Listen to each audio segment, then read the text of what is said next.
You're listening to the AFL Unlimited podcast, where we tackle all the hot topics in the AFL and bring you up to speed with everything you need to know in the football landscape. We'll take a look at this weekend's games and have some mixed discussion about what to expect. Let's head up to the box for the opening bounce. Season 2021 takes yet another turn as the Cats flex the full extent of their muscle against the reigning premiers. The Blues promised a shootout but ran out of ammo when it counted. Melbourne continue their winning ways in a very even season, whilst the Giants continue their push towards the 8. It was a high-flying weekend, and we're going to grab this round's review with both hands. What a sensational introduction, and it's just a pleasure to be here. Absolutely. Really Chook, how you going? Yeah, it's good to be back for more football, and I've got a call here to bring in the news. I think this was probably one of the most exciting rounds of footy in terms of not just games, but highlights and silkiness that was displayed in the game. I'm talking Pendle's that goal where he basically turned on a dime and kicked it straight through the middle. McGluggage did something similar where he dodged and made two defenders crash into each other. I think Tipper was doing something similar Nick as well. McCarthy with the handball of the century and nailed a goal after that with Matheson. And of course some high-flying marks. And, there was some marks as well, and arguably just one more goal. Eddie's goal of the year. Yeah, that was sick. Taps it down to himself and then kicks it without. That was very spectacular good. stuff. It was a rip around. But here's a quick question: Shai Bolton, obviously amazing mark of the year, we reckon, and pretty hard. Yeah. Do you think what was the last mark to beat it? If you can go back, can you think of one that's better than it? Andrew Walker. Yeah, that's how I went. I think maybe a couple of Jeremy Howes combined equal it. But I was thinking just this year, but we're going back a long way. So actually, probably Liam Ryan's was probably the last one. 2 years ago, that was probably that was pretty big. Yeah, on Maxi Gone. I think it's been compared to Sean Smith's mark in the early 90s and obviously Moorcroft as well, but I don't think it's in the ilk of that, but a spectacular mark. It was awesome. It wasn't a clean mark, but it was exciting and awesome. Yeah. He didn't seem to even have much of a run up. No, he just sprung off one step straight up and got the height. It was sick. Yeah, Bolton looks like he's going to be a really exciting player and will be important for the Tigers. Yeah, well, it's funny that sometimes we record the podcast and we miss a bit of news during the recording or straight after, but just as we're sitting down, there's obviously been some breaking news, Chalk. Yeah, some big news here. Shai Bolton and Rioli have both been involved in a bit of a nightclub tussle or a brawl, but the big news out of it is Bolton's reportedly broken his wrist to a degree and could miss 2 to 3 weeks, which for me, I go, you break your wrist, how do you only miss 3 weeks? But it's pretty intense, and I want to catch your thoughts on this. Richmond have been caught in a few involvements in the nightlife lately. Well, we haven't really got the full story. It's only just coming out as we speak, but from what we can gather, Richmond, the club, have ticked it off as an act of self-defense, if that makes sense. I think there were some things said to Dan Rioli's girlfriend, and they were hopefully acting in self-defense. They weren't under the influence of alcohol from all reports, and initially when you see that headline, you think, oh God, here we go again. And it is a blemish. It's not a good look for Richmond, but hopefully it is one of those things where they were just in the wrong place at the wrong time. And, AFL players cop it bad enough going out in general. But I think after a big Richmond loss, something, Chook, you said may have been said out and it just caused something bad, Tiz. What's Dean Rioli still doing on the scene? Isn't he Dean Rioli?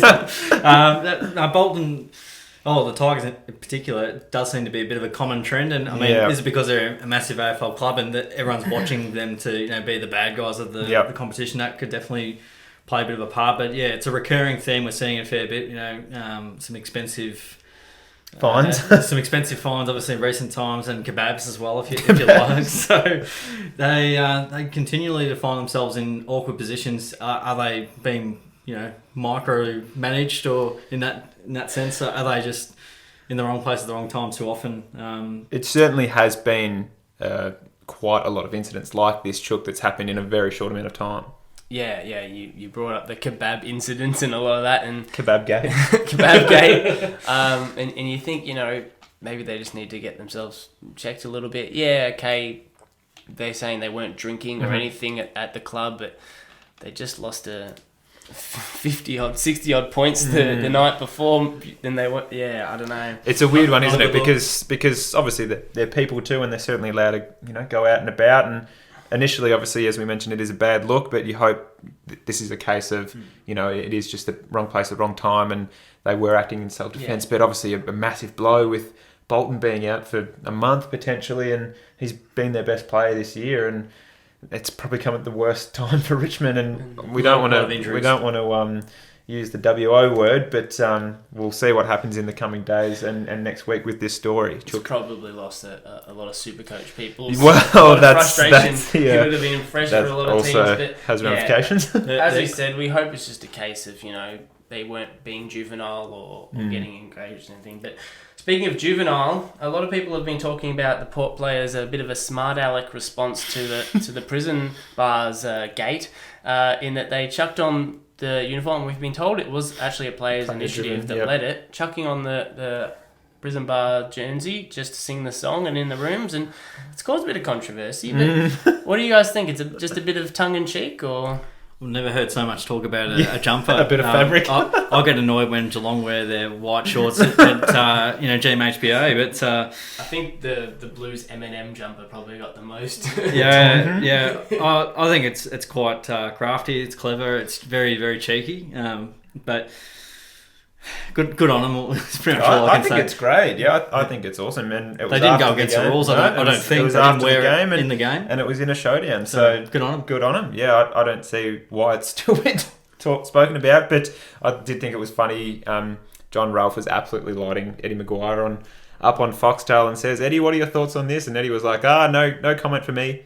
And then immediately went on to make about 3 paragraphs worth of comments. Massive rant. Oh my gosh.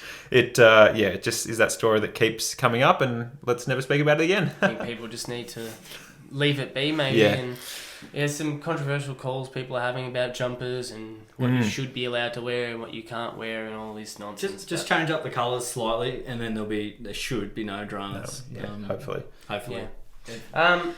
North Melbourne and Hawthorn, by the way, have a very, very similar pattern and style. I think you'll find North Melbourne and Collingwood have a very similar style and pattern. Yeah. All 3 of them. Yeah, so but, apparently it doesn't count if you're Victorian.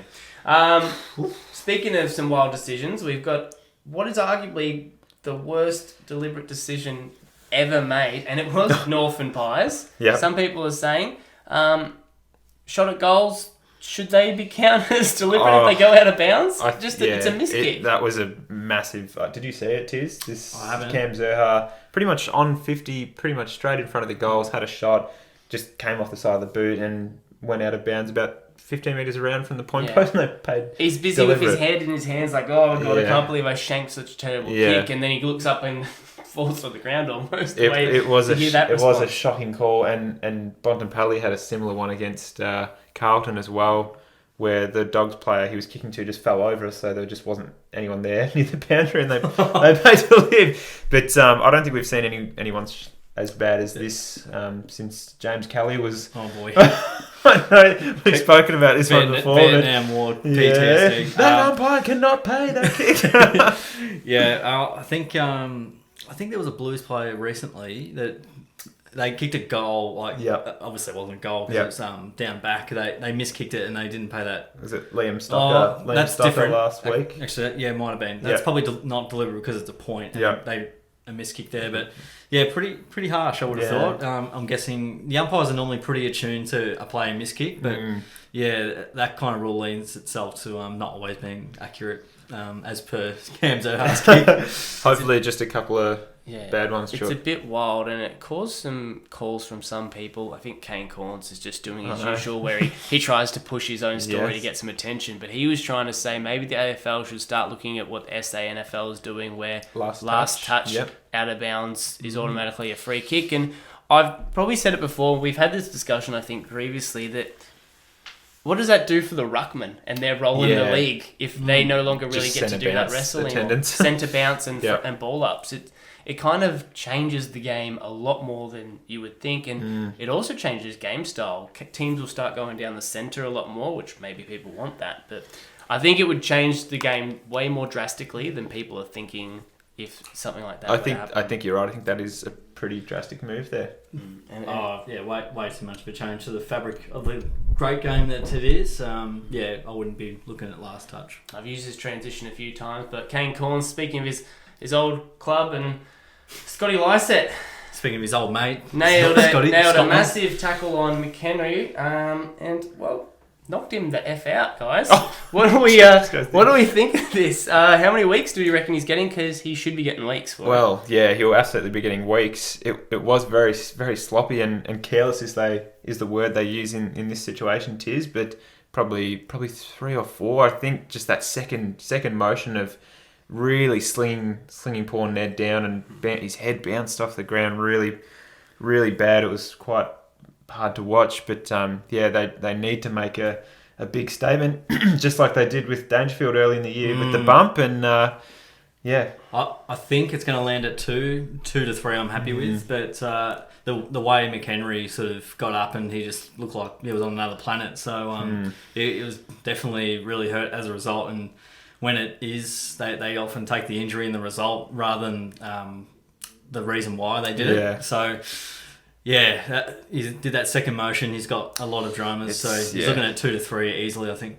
And just following on from the concussion discussion, Murphy and Roughhead have been ruled out against next week's game for Collingwood, which was a potential talking point because Collingwood were going to challenge, but I don't think they did. But there was a couple of other big injuries for Collingwood and some other teams.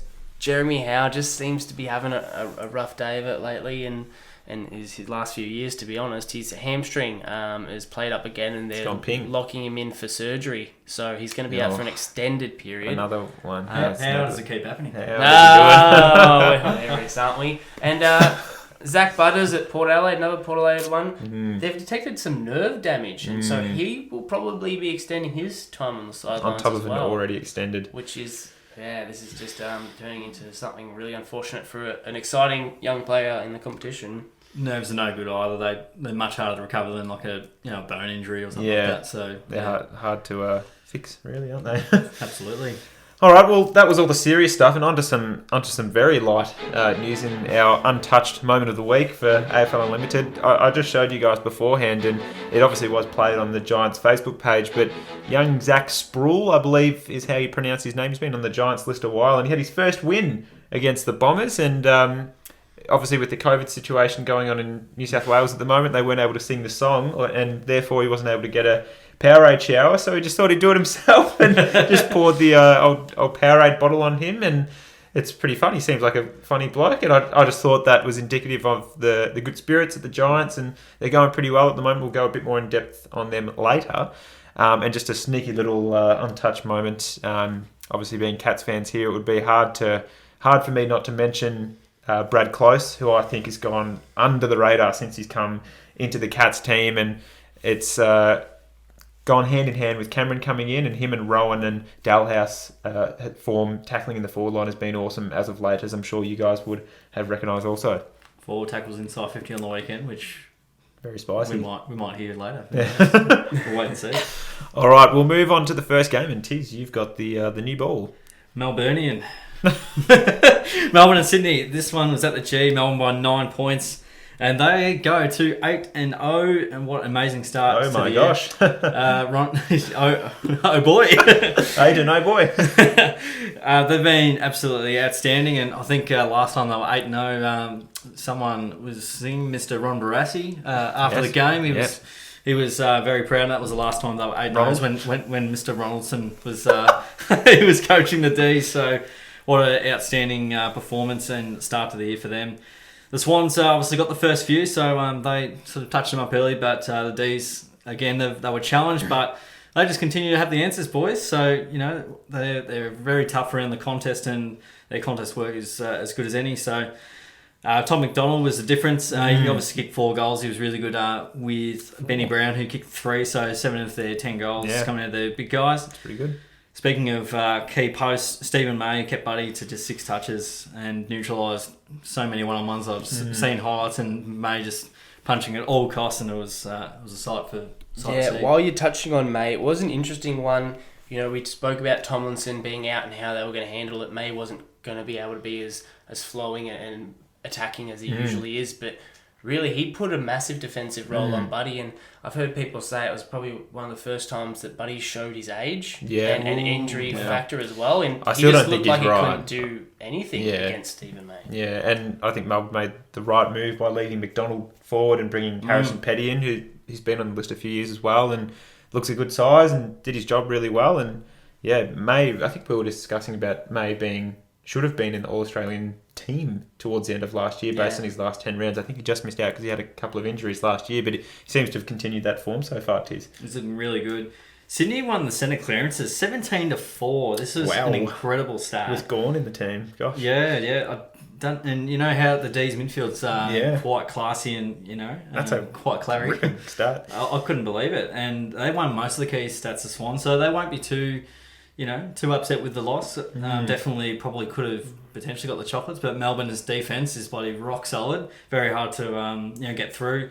But Sydney, they'll be still a very tough side to beat in 2021. Probably make the finals as well. Yeah, well, I think that performance sort of gets them that way, and the win against Geelong the week before those sort of performances go very well hand in hand of making finals this year. 17-4. What do we think of the game, boys? It was a ripper game. It was a good game. Sick, yeah. I can't get over centre clearances. Yeah, that's a nuts you stat. consider this Melbourne side, Gawn, Oliver, Viney, Petrarca, all these guys who are really solid players, but maybe we're looking a bit too much at how many disposals they're getting and the flash in the pan stuff that they're showing, rather than the solid efforts that someone like Sydney goes to show the good work that Tom Hickey's doing. Yeah, he's been awesome, and he smashed up Gawn, and they were relying he's on already Luke Jackson. apparently cost Stanley his spot in the Cats side after a poor game against Hickey. I think Stanley was having flashbacks to when they were both at St Kilda, and Stanley was getting omitted for Hickey and the team. But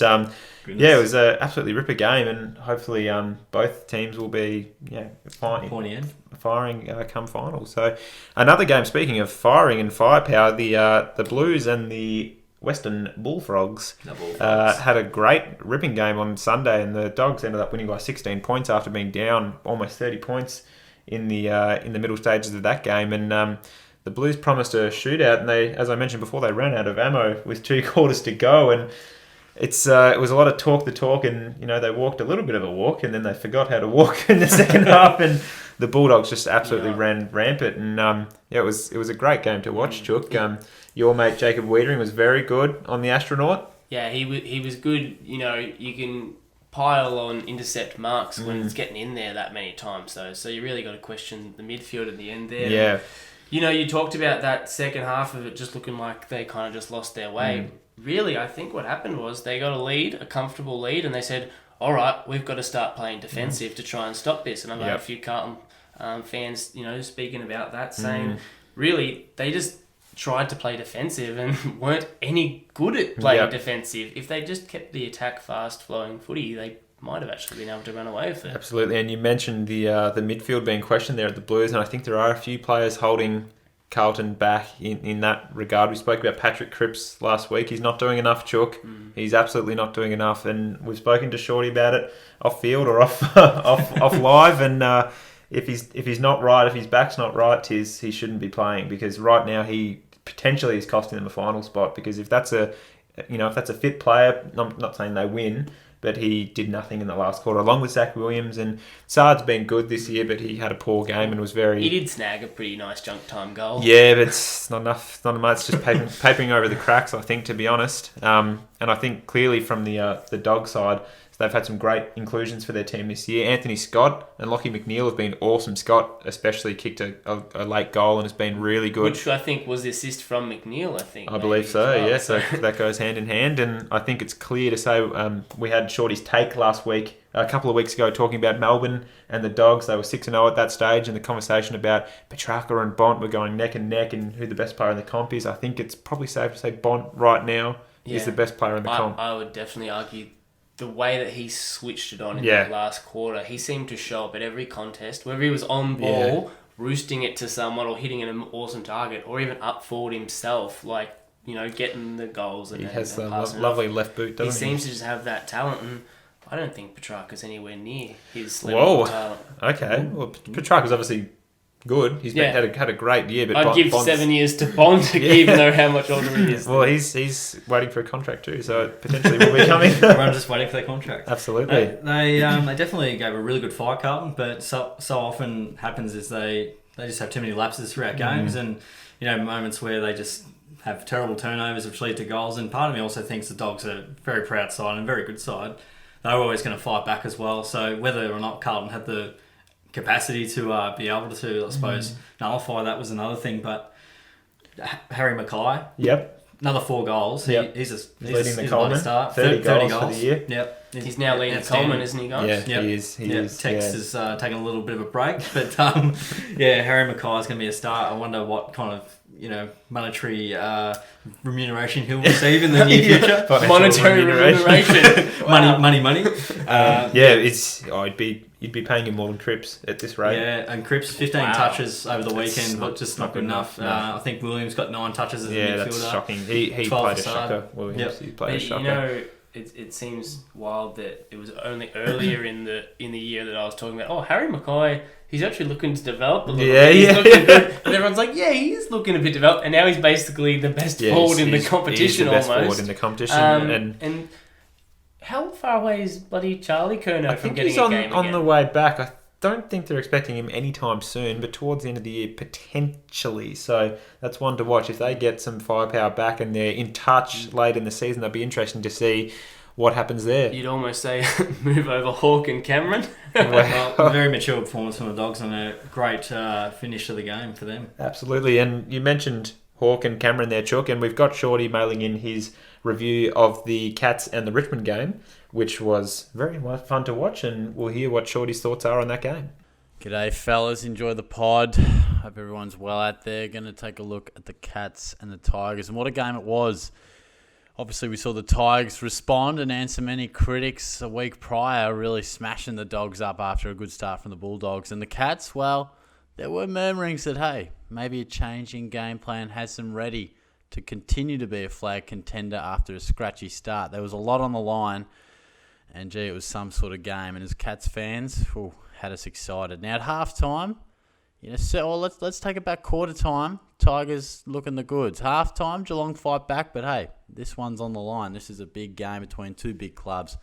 And the second half was emphatic. I mean, it was a drubbing in the end. 63 points to the way of the Cats on the MCG. Let's not forget that. This is a ground that at times Geelong has struggled with, particularly against Richmond, who have had the wood on the Cats in the grand final rematch. Now, let me introduce you to the three-headed monster, and it was uncaged on Friday night like we haven't seen before. Cameron, 6 goals. Rowan, 5 goals. Hawkins, 4 goals.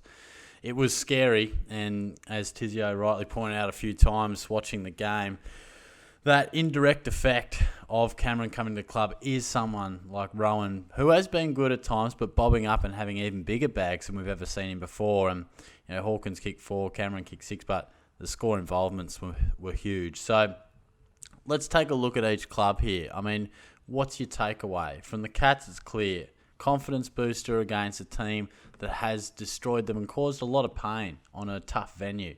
So they're playing a different brand of footy these last 3 or 4 weeks. The stats will say it. They're moving the ball quicker.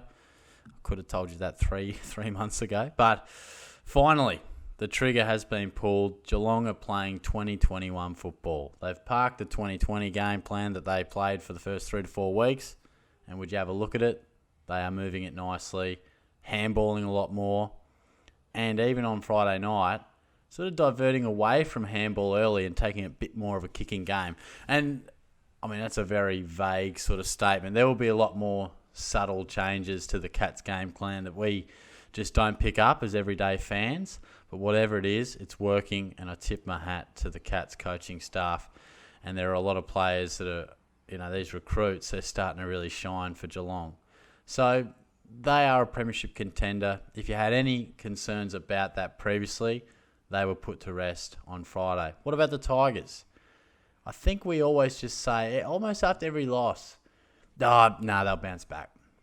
No, the Tigers, they're still the real deal. And they definitely are. They're still a premiership contender, but there is now significant evidence as to how to beat them, different ways to beat them, and serious margins. serious margins. Teams are getting on top of Richmond more than we've ever seen before. Now, they will contend once again this year. They'll find themselves in September, and everyone will fear them. And they'll go in with confidence. But at some stage, these great sides do fall. And we saw errors, drop marks, mistakes, and perceived pressure like I haven't seen the Tigers produce before. So there will be stages throughout this season where we again say, Richmond, they are the team to beat. Hey, maybe they still are. But there is more data available as to how to go about defeating them than we've ever seen before. So the blueprint is there. Can you execute it? Can you get it done on the biggest stage of all? Because one thing's for sure, when September comes, Richmond are going to have that little bit of confidence in the back of their mind because they've done it before, and everyone is going to fear them. But we are seeing more teams find ways to beat them, so it's going to be very interesting. But it was a massive game. Enjoy the pod, boys. I'll be back for my tips later in the piece. I'll chat to you later. Well, it was a massive game, and what a massive win it was by the Cats. Very, very astounding result. So they announced themselves back in the premiership race. Obviously, the Cats have gone all in with Higgins and Smith and Cameron, these big name recruits, and they're paying handsome dividends at the moment. And we saw that firsthand on the Friday night game. I really like Smith's game. 21 touches and a couple of goals. He's kicked a goal a game this year, and he's been possibly in career best form. Higgins slotted back in nicely. He hadn't had a great start of the year, but he's going well. But yeah, the three-prong forward was absolutely spot on. The Tigers' contest work was really good early. They were able to really... They were dominating at the centre clearances, and we were found wanting, but we were able to adjust. And I think around the ground we did okay. But yeah, Richmond, they've definitely got some question marks, that's for sure. We're seeing they don't seem as invincible as they once were. That there's more, uncertainty at times. Teams have gone to work on them, that's for sure, and it feels like forever since that's been the case. But I still back them in to be as difficult as possible to beat as the year goes on. We know in the first half here they don't play anywhere near how they finish up. So, but they won't want to lose too many more games because you only lose about 6 games and then you're in a top 4. They've probably got like a 1 or 2 game buffer before they need to really be serious. And with all the news today about Bolton being out, they're going to be struggling, and they've lost Edwards as well. Yep. I think that's been lost in the loss and the news today. It's going to be a harder task with the evenness of the comp and how it is. In the past years, you've had your 8 or 9 top quality teams, and everyone else is playing like absolute dog shit, to be honest. This year, last year, things got a bit more even, and this year even further. Any team, I think, is capable of beating another team, and it's resulting in a quite a strange ladder that is really even all the way out to well into the bottom 8, which still has a lot of teams you could argue could make the finals. It's wild in that regard. Just while we're touching on the 3-pronged forward line and how exciting they were, despite how important they were in getting those goals for the Cats, I'd say the most important factor in that 50 were the Richmond defenders. It seemed any moment the ball was coming in, it was, this is an easy sitter for a Tiger, like they normally do, and like you've seen, and they ball bounces off a chest, and the Cats capitalise from it. Really, Hawkins was just like gobbling everything up and hitting a target. This could have been a game where we were going, oh my god, the Cats midfielders kept hitting up Tigers on the chest. When are they going to learn how to kick properly? But they really lacked in, in confidence. A lot of those Tigers, composure. I think the missing Grimes is more crucial than people are really thinking. He's a general down there. He's a massive cog really for sure. Helps them majorly. But yes, the crucial 3-pronged forwards looked amazing, and it's fantastic to see. Amazing to see what happens if Danger gets snuck into that forward line at some stage. Well, it's good to see, not just for Geelong, but for any team to have that sort of depth that, there might be injuries and there might be players in the VFL that you sort of, doing the magnets in your head about who, does Simpson comes out and where does Higgins fit into all this? If, O'Connor's still got to get back, Koladashny's got to get back, Dangerfield's got to come back in. Yeah, it's interesting to think about. Damien, after the game, was just... Your friend Damien. My friend Damien. he was talking about, Cochrان's a handy player and this and that. And that really frustrated me because it didn't matter the week before, and they've had injuries before, and it's always, we play a system and whatnot. But it was a bit rich for Damien to mention, some injuries coming in. The Cats also didn't have Dangerfield and Cole Jasny, and we had some key players out, Myers as well. So I think for any of Richmond's outs there, they've obviously got a few midfielders, but I think Geelong also have a few handy players out as well, and that didn't matter. And that it's a fair point for them to bring up, but Geelong on the day still out-tackled, out-pressured, out-fumbled them, if that makes sense, and Geelong made them hurt, and it was a big announcement on a big stage, and I certainly wasn't expecting it. I don't think a lot of people were expecting it. Maybe a close game, but nothing like that, and certainly not doom and gloom for Richmond. That we've done this too many times and written them off too many times, and then they've come back and won 2 flags. So we'll see what happens. We'll watch them regroup, and I'm sure they'll still be there at the pointy end. Go. I was going to say that, Langs, you mentioned a really good point with the pressure, and Chook, you mentioned obviously they dropped a few marks. I think Geelong's pressure definitely invited that for the Tigers. Just that uncertainty, that lack of confidence. It's amazing how quickly it can fall apart for a team in a game that you apply so much pressure, and Richmond did that to us in the first half, and we just amped it up in the second half. They couldn't break through us, and they were second guessing themselves, and then it led to mistakes, and we just did what Richmond have done for years. So normally, it might be Geelong dropping those marks if Richmond's applying the pressure that they did. So it depends on the team at a given time who's applying that pressure at the right time for long enough. So absolutely. Nice, Tiz. Lang, as you talked about, never writing off the Tigers, never writing off teams, and a team that was written off very early on were the GWS Giants this year. They faced the Bombers in probably the biggest thriller of the game. It ended up being a 2-point margin, and some controversial calls late, and plenty of goals late as well. But it was really exciting. It was actually the third game in a row between these two clubs that has been under a goal result. So they just seem to be building a little bit of a rivalry here. But really, the Bombers were kind of slowish throughout the game, and looked like Giants were pretty much going to just walk away with it. Yeah. But it got to the last quarter. I know, you're skipping the first 3 quarters of the game. Well, it kind of was all Giants' way to begin with. But the Bombers chucked on 5 of the first 6 goals in the last quarter. And this is what I want to focus on. This last quarter was where all the excitement came from. And then it leads to Cale Hooker having a chance to take a mark that could get them in the lead around the 50-metre mark. It's in his chest. It's there for maybe a second or two. Punched away by the Giants defender. Called non-decision. A lot of the commentators were a bit surprised, but really it was a 50-50 call. A true 50-50 call. What do you guys think? Do you think he should have got paid the mark, or was it chopping the arms? Did you see this incident? I did see it. Yep. Yeah, very, very easy for us to retrospectively 2020 vision it. I think you pay that, but I think he had clear hands to it, and then it looked like it was punched away. They usually pay those. Maybe at another venue it might be a little bit different story, but it's a 50-50 call. But if you're asking me my opinion, I think you either pay the mark or mark or chop of the arms or whatever. I think you're right there. For me, I don't think he held it probably just like a microsecond long enough, but I've seen less paid, so yeah, it was interesting. I think it was truly a 50-50 call, so the umpire's in his rights to call what he really feels like in the moment. It wasn't a terrible decision one way or the other, but even then, you'd think it could have cost the game. Hopper goes down really shortly after that and kicks the sealer, as you would think, but with 25 seconds left, the Bombers got it straight into their 50, and a quick, actually really impressive snap from Langford goes through the goals, and we're thinking, gee, this is actually on still. Now, I was thinking there was about 7 seconds left after the ball had gone through the goals, but it ended up cutting back to about 4-second mark. Ended up kicking it straight back into their 50 off that, just as the siren went.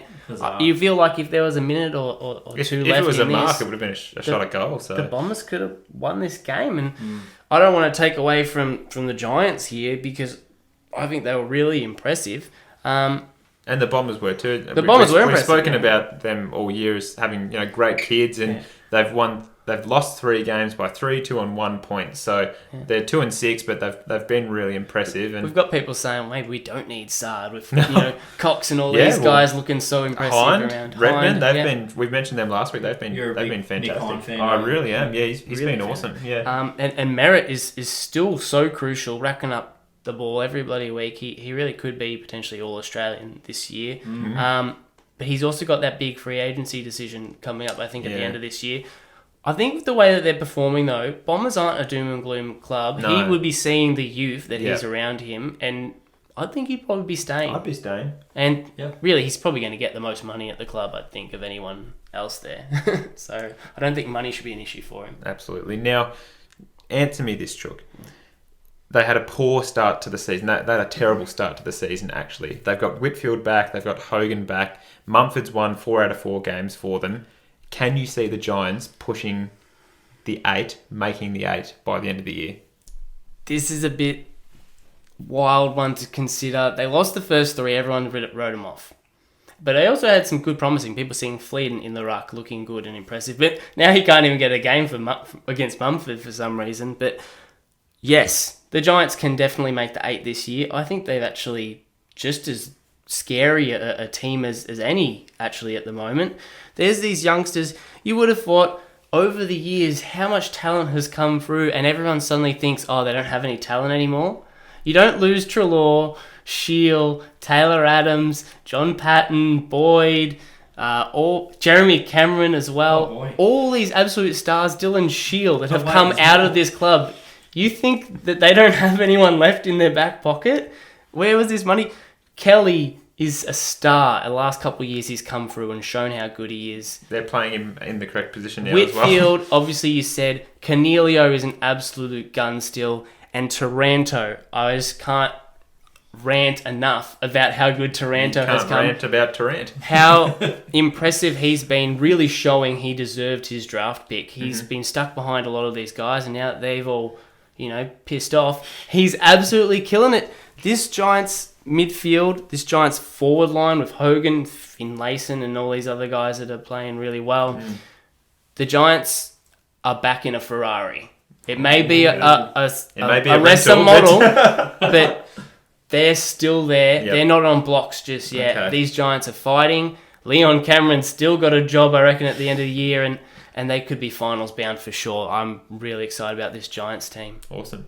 Just quickly to finish that off, I probably don't know if you guys heard, but Lucky Keith did his ACL in the last minute of that game. I'm going to write him off now, actually. The Giants probably have no chance. Structurally, he's very important, but I do think they have players that can cover that spot. And Jeremy Finlayson with that crazy just elbow to the back of Zach Merritt's head, I think he's probably looking at 1 or 2 weeks as well. So, Tiz, you want to run us through the rest of the rounds games from this week? Did you think the Giants can still make the 8 from here? Yes. I also believe that they can make the 8 after their win against Sydney and their really impressive recent form. Really, I reckon Gold Coast could make the 8. Anyone could make the 8, technically. Nobody needs anything. Saints steam away in the final turn to take home a gutsy 9-point win over Gold Coast. Collingwood break their 5-game losing streak to get the points over North Melbourne. Port Adelaide storm through another showdown with a convincing 49-point victory. West Coast defied the naysayers and stood up to the Hawks of 38 points. Brisbane got the job done over Fremantle by 4 goals with a game that's moved states. So due to the COVID restrictions as per the government guidelines, they had to move up to the game over there. So I think Freo will just be happy to get back in their home state and play in front of their crowd. But there's a few big games coming up this weekend as well. We'll run through the tips here quickly. But Friday night, the Saints and the Cats. Based off recent form, I think we're all happy to say the Cats here. I like the Cats, mate. They're looking good. Saints are a bit hot and cold, but I think we're a bit more bankable, hopefully. If this was a usual week, you'd be like, oh, the Saints will end up winning it because it's what the Cats always do, is give you your hope and then take it away. But I have to back in the Cats here. They're just so impressive. Absolutely. I Then hope it's not win-loss. Win loss. No, shouldn't be. On the Saturday, we've got Sydney versus Collingwood at the SCG, and once again, I think we're all happy to lock in Sydney here. Although Collingwood do travel very well and have a pretty good record at the SCG against the Swans. They absolutely do, but I think Sydney in better touch than Collingwood look like they're in a mini rebuild. So I think Swans. Yeah, you can say Collingwood looked impressive, but they were playing a winless side. North Melbourne don't look that impressive whatsoever. Darcy Moore down back again is working for them, but really the Swans looked so impressive as well this week that I think they'll beat the Pies. The better team, mate. The better team. Absolutely. And speaking about North Melbourne, in the Battle of the Stripes down in Tasmania, Hawthorn takes on the Roos. I think the Hawks for me in this game. Yeah, Hawthorn not with much confidence. They haven't been delivering super great outcomes. North, desperate for a win, and if they're going to beat someone, it's probably going to be Hawthorn. Probably going to be this game, I'll change that tips. But I just said that last week when they didn't beat the Pies. They played poorly. I'll back in the Hawks as well here, boys. Just on that quickly, nice. Jaden Stevenson is out for an extended period of time too with a fractured wrist as well. But North Melbourne all the way.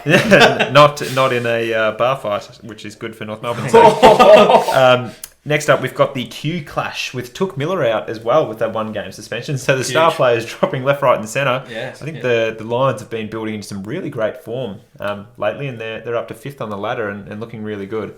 They're flying under the radar big time, and they tend to get the job done. They're pretty comfortably at Gold Coast. So. It's pretty funny. Last week you were saying, do you reckon Lions could make top 4 at the end of the year? And I was like, nah, they won't be top 4 team. They're nearly there already. But yeah, they'll beat Gold Coast, I think. Yep.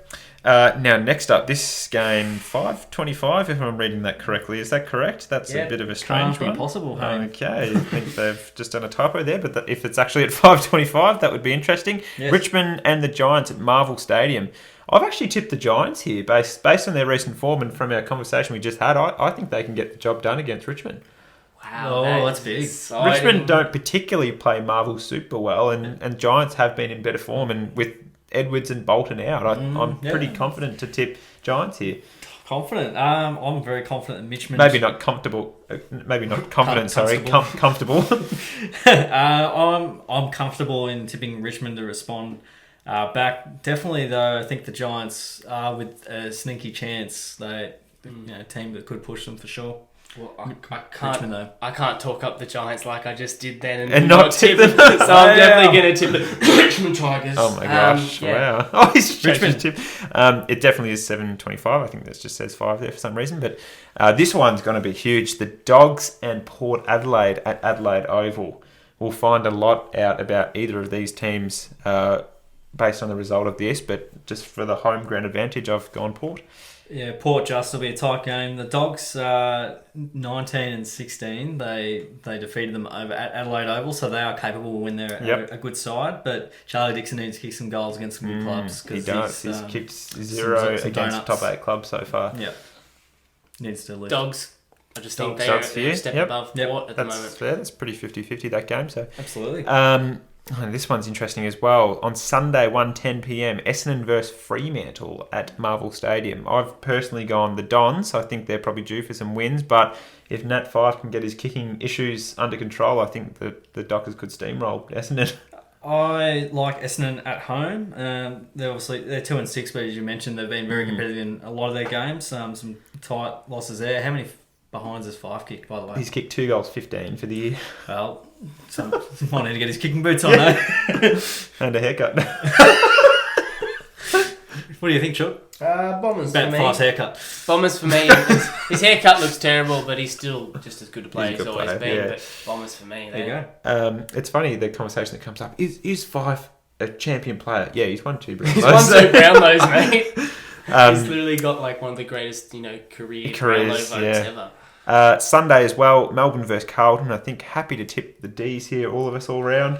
I like Melbourne. Carlton have definitely troubled them at times. Yep. That's in the past, but Melbourne aren't a team in the past right now.